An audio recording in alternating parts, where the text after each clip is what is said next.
Assalamualaikum warahmatullahi wabarakatuh.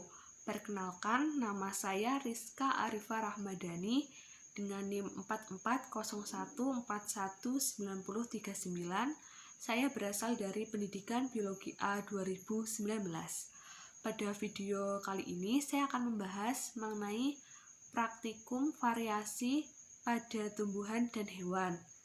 Nah, sebelum masuk ke tujuan dari praktikum ini, saya akan menjelaskan sedikit mengenai variabilitas dan variasi. Variabilitas adalah sifat beda dari organisme dalam satu spesies atau populasi. Dengan adanya sifat beda ini, maka akan terjadi variasi atau keanekaragaman organisme dalam satu spesies. Keanekaragaman hayati mencakup keanekaragaman habitat, spesies, dan genetik.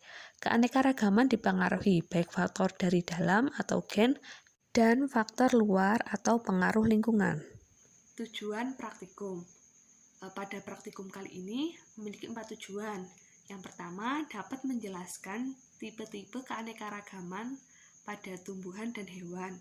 Yang kedua, menyebutkan dan membedakan setidaknya 3 ciri berbeda untuk suatu karakter tertentu. Yang ketiga, dapat mendeskripsikan hasil pengamatan tentang variasi pada tumbuhan dan hewan. Dan yang keempat, dapat menyimpulkan dan mengkomunikasikan hasil pengamatan. Alat dan bahan. Yang pertama, tumbuhan dan hewan di sekitar rumah. Yang kedua, alat tulis. Dan yang ketiga, penggaris. Proses praktikum.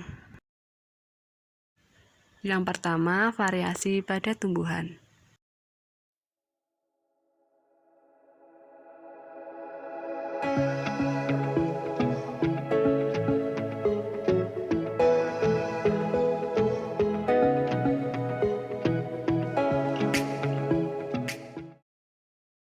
Yang kedua, variasi pada hewan.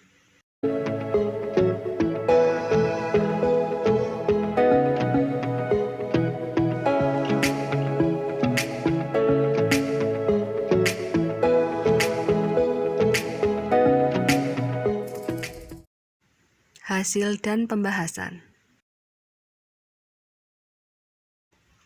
Berikut merupakan hasil variabilitas panjang daun jeruk purut, di mana ada 100 data. Nantinya data ini akan dianalisis.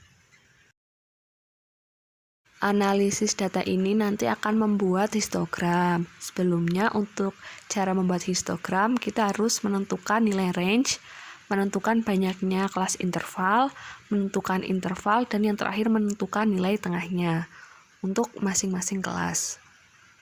Untuk lebih jelasnya, teman-teman bisa melihat pada analis data yang ada di layar.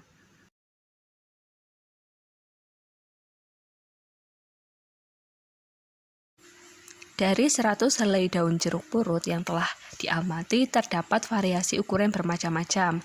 Dari analisis tersebut dihasilkan nilai range 9,1, kemudian untuk nilai kelompok atau K sebesar 7, dan dari nilai K tersebut kita dapat memperhitungkan nilai interval dan diperoleh hasil 1,5.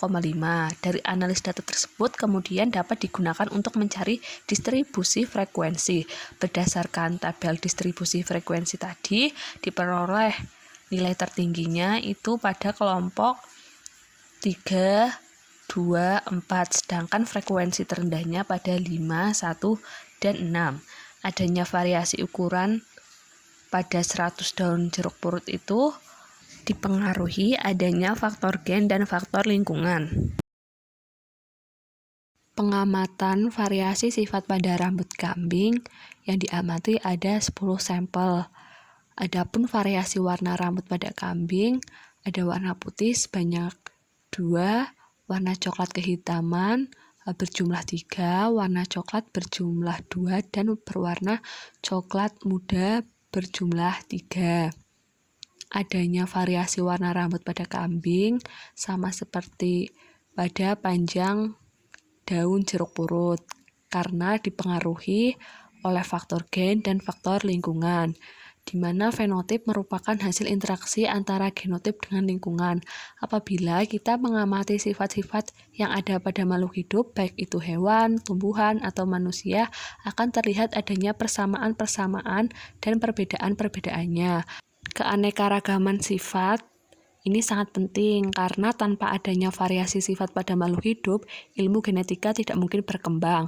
Berbagai pola pewarisan sifat dapat ditemukan dan diketahui karena adanya variasi sifat pada makhluk hidup.